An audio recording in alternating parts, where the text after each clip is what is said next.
भक्तगण हो, जय श्रीराम.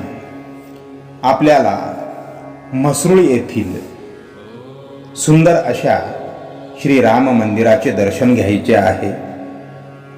अतिप्राचीन असे सीता सरोवर आपल्याला बघायचे आहे. त्या तीर्थक्षेत्राचा महिमा जाणून घ्यायचा आहे. त्यासाठी आपल्याला काय करावं लागेल तर म्हसरूळ या ठिकाणी यावं लागेल. श्री राम मंदिर व सीता सरोवर या प्राचीन मंदिर परिसराकडे आपल्याला जायचे आहे. प्रथम म्हसरूळ येथे या आडगाव मोहाडी रस्त्याने पुढे या. पुढे 2 रस्ते लागतात. एक आडगाव नाका ह्या भागाकडे आपल्याला घेऊन जातो आणि दुसरा रस्ता जो आहे तो मोहाडी वरवंडी या गावांकडे आपल्याला नेतो. या मोहाडी वरवंडी रस्त्याने आपल्याला पुढे जायचे आहे. थोडे पुढे गेल्यानंतर आपल्याला श्री राम मंदिराचा पवित्र परिसर लागतो आणि हो, हाच परिसर सीता सरोवर परिसर म्हणून सुद्धा प्रसिद्ध आहे. त्याची कहाणी आपल्याला ऐकायची आहे.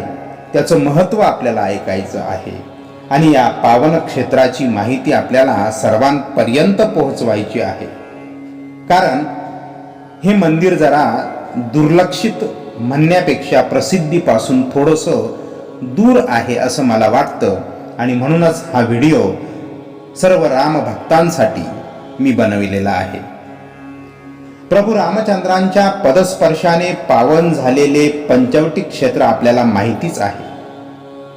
या पंचवटी क्षेत्रातून प्रभू रामचंद्र जवळपास 1 वर्ष नाशिककर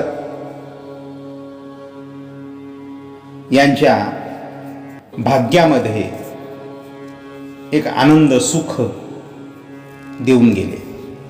साधारणतः 1 वर्ष प्रभू रामचंद्र आपल्या सहवासात होते, आपल्या पूर्वजांच्या सहवासात होते असं म्हटल्यास वावगं ठरणार नाही.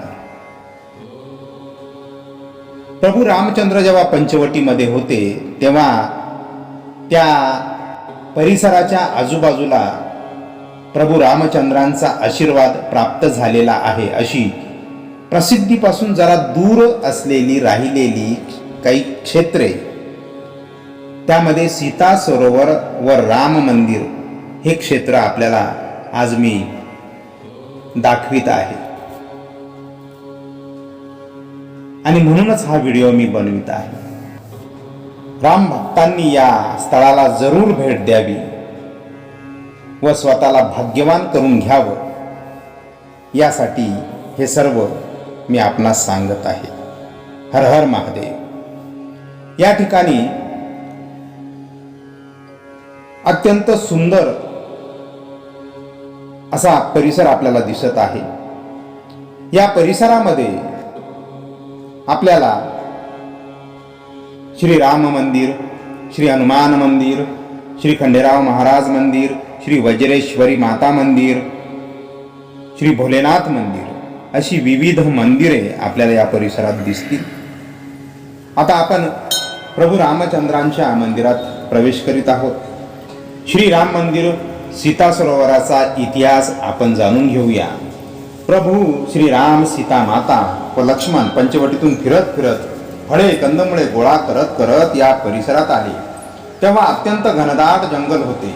सीता मातेला या म्हसरूळ परिसरात आल्यावर तहान लागली. कुठेच पाणी मिळेना, पाणी दिसेना. तेव्हा पाण्यासाठी कासावीस झालेल्या सीता मातेसाठी पाणी उपलब्ध व्हावे या हेतूने प्रभू रामचंद्रांनी जमिनीत दिव्य बाण मारला व पाण्याची धार तेथून उडाली. पाणी निघू लागले. या पाण्याने सीता मातेची तहान भागली. या ठिकाणी सरोवर तयार झाले. हेच ते सीता सरोवर म्हणून प्रसिद्ध झाले. पवित्र, पावन, मंगलमय तीर्थ. याच परिसरात प्रभू रामचंद्रांचे मंदिर आहे. हे मंदिर अत्यंत सुंदर आणि प्राचीन मंदिर म्हणून ओळखले जाते. आपणही या मंदिरास जरूर भेट द्यावी आणि स्वतःला भाग्यवान करावे अशी सर्व प्रभू रामचंद्रांच्या भक्तांना मी विनंती करतो, प्रभू रामचंद्रांचं हे दुर्लक्षित ठिकाण प्रसिद्ध होवो या भावनेने प्रभू रामचंद्रांचे मी नामस्मरण करतो आणि प्रभू रामचंद्रांकडे हीच विनंती करतो की सर्व रामभक्तांना आपले दर्शन मिळो आणि त्यांचेही जीवन शुभ आणि मंगलमय हो, हीच सदिच्छा व्यक्त करतो. धन्यवाद.